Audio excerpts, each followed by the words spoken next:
Hi, everyone, and Happy New Year. This is Tim Gross with Mike Gross, no relation. No relation. We're here to break down Penn State's season for 2014. It wrapped up Saturday with a 31-30 win over Boston College in the Pinstripe Bowl.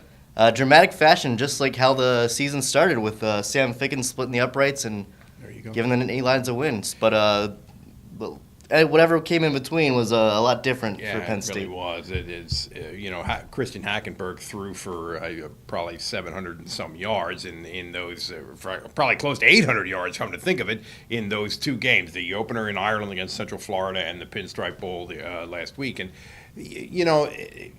the rest of the season wasn't anything like that. For a lot of reasons, the biggest reason was the offensive line just was not very good, and as a result, they had so many games where they struggled offensively. The defense was terrific. Penn State's defense was one of the best in the country, I think. So therefore, you had a lot of games with not a lot of scoring, a whole bunch of punts, grind it out, and they won some of those. They lost some of those. I think they maybe stole one or two, and they certainly lost a couple that they probably should have won. 7-6 is a lot better than 6-7, which is why one of the reasons why the bowl game is a big deal. But I think most people are I would say mildly disappointed with Penn State's season. But with the way the season ended with Hackenberg and a lot of the questions going in were, where's his confidence? Does he have the receivers around him to make plays? And they showed a little bit of that, the kind of what people were more expecting of them for the rest of the season. And I think the Pinstripe Bowl was interesting from sort of an X and O standpoint.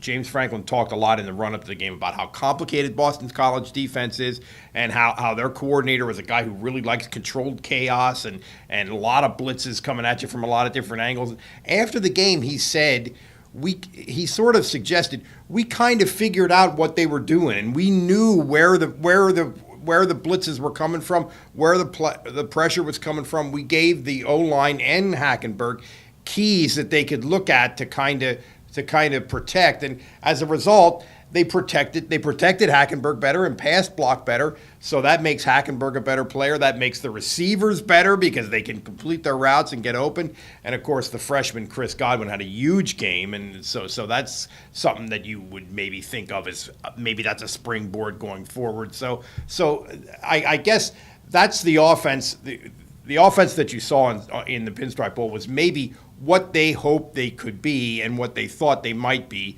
if they really just had been able to block people a little better. Borrowing the James Franklin springboard in the offseason here, a couple Nittany Lions are foregoing their eligibility and going for the NFL draft. Yeah, Donovan Smith, offensive tackle, and Deion Barnes, defensive end. It doesn't seem to me like a great decision in either of their cases. I think they both need more work. Deion Barnes is a little undersized. He's by all accounts an unbelievably hard worker. I mean, he's a good guy to have. He's a good weight room guy and all that kind of stuff. And he is an athletic kid, and he had a much better year this year than he did last year. And the year before that, he was the Big Ten Freshman of the Year. So, I mean, he is a talent. Donovan Smith is a talent too, but he really never emerged. He really never became the monster anchor left tackle that I think people thought he was going to be when they recruited him. I mean, this is a 6'5", 350, 340, 50-pound kid.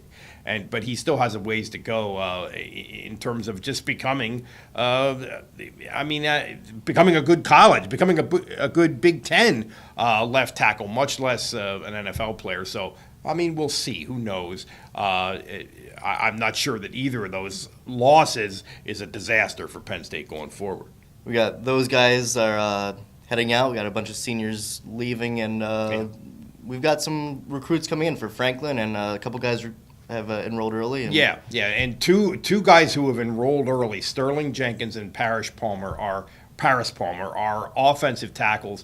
And Palmer, in particular, is a guy who has already had a redshirt year at a junior college, Lackawanna Junior College up near Scranton, Wilkes-Barre area.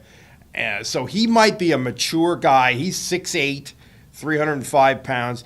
he might be a little bit more finished product as a player, and he might be able to help them. He might be able to step into that spot that Donovan Smith is vacating.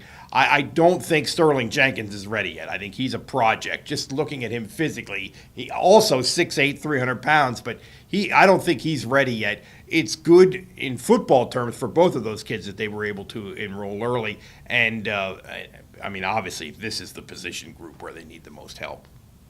All right. Signing off on the Nittany Lions season for 2014, Mike Gross and Tim Gross. There you go.